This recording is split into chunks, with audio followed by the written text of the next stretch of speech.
আসসালামু আলাইকুম। আজকের রেসিপিতে আমি সেমাইয়ের পুডিং রেসিপিটা শেয়ার করব। এখানে লাচ্চা সেমাইয়ের পুডিং বানিয়েছি। সবসময় তো ডিম আর দুধের পুডিংটা কিন্তু খাওয়া হয়, তো একটু স্বাদের ভিন্নতা আনার জন্যই আমার এই প্রচেষ্টা। আশা করছি সবার কাছে ভালো লাগবে, আর এটা খেতেও বেশ দারুণ হয়েছে। বাসায় সবাই একবার হলেও ট্রাই করে দেখতে পারেন, আর এটা বললামই তো, খেতে কিন্তু বেশ দারুণ। আশা করছি আমার আজকের এই ভিন্ন রেসিপিটা আপনাদের কাছে ভালো লাগবে, আর ভালো লাগলে বরাবরের মতোই রিকোয়েস্ট থাকলো আমার চ্যানেলটি সাবস্ক্রাইব করার।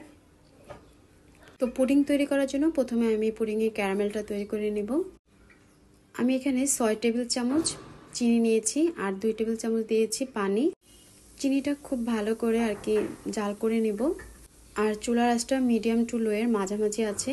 এই রকম কালার চলে আসার সাথে সাথে চুলাটা অফ করে এটা যেই মোল্ডে পুডিংটা সেট করব সেখানে ঢেলে দিতে হবে।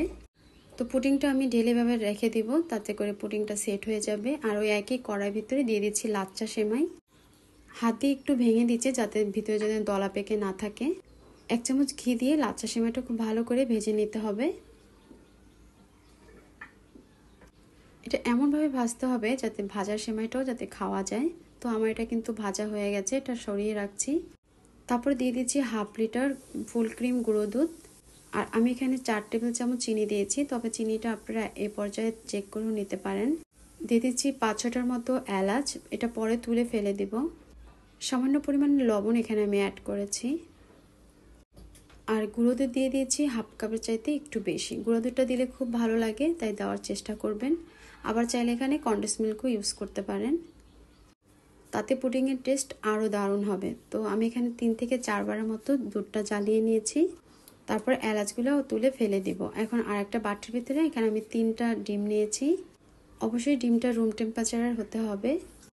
খুব ভালো করে ডিমটা আমি ফেটিয়ে নিব, আবার একেবারে ফোমি করা যাবে না।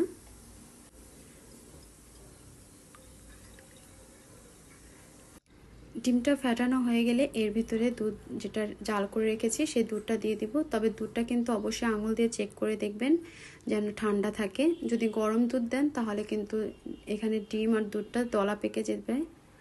তারপর এখানে দিয়ে দিব আগে থেকে ভেজে রাখা সেমাইটা দিয়েও খুব ভালো করে মিক্স করে নিব।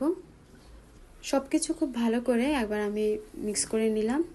এখন যে মোল্ডে আমি এটা সেট করব, ক্যারামেল করা ছিল, সেই মোল্ডের ভিতরে এটা আমি ঢেলে দেব।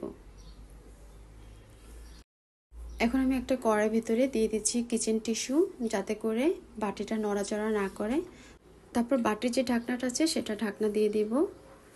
আর এখন এই বাটিটার মানে 2 ভাগের 1 ভাগ মাঝ বরাবর আমি এখানে পানি অ্যাড করে দিব। চুলায় জাল করতে করতে যদি পানিটা শুকিয়ে যায় তাহলে কিন্তু আরও পানি অ্যাড করা যাবে, তবে এর উপরে পানি দিলে সেই পানিটা কিন্তু পুডিংয়ের ভিতরে চলে যাবে। 25 মিনিট পরে আমি ঢাকনা তুলে আপনাদের সাথে শেয়ার করছি এটা কেমন হয়েছে। একটা টুথপিক দিয়ে ভিতরে আমি এটা দেখব যে এটা হয়েছে কিনা। যদি দেখি টুথপিকটা একদম ক্লিন আসছে তার মানে বুঝতে হবে হয়ে গেছে, আর যদি না হয় তাহলে আরও 5 মিনিট জাল করে নিলেই কিন্তু হয়ে যাবে। এখন এরকম গরম থাকা অবস্থায় ঢাকনা দিয়ে ঢেকে আমি ঠান্ডা হওয়া পর্যন্ত অপেক্ষা করব। তারপরে এটা ফ্রিজে রেখে দিব আরও 2 ঘন্টা। 2 ঘন্টা পরে চাকু দিয়ে আমি চারি সাইডটা একটু ভালো করে ছাড়িয়ে নিব।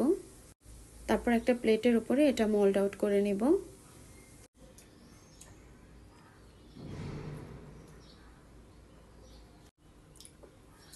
তো আমার এটা মোল্ড আউট করে তারপর আমি এটা তুলে নিচ্ছি।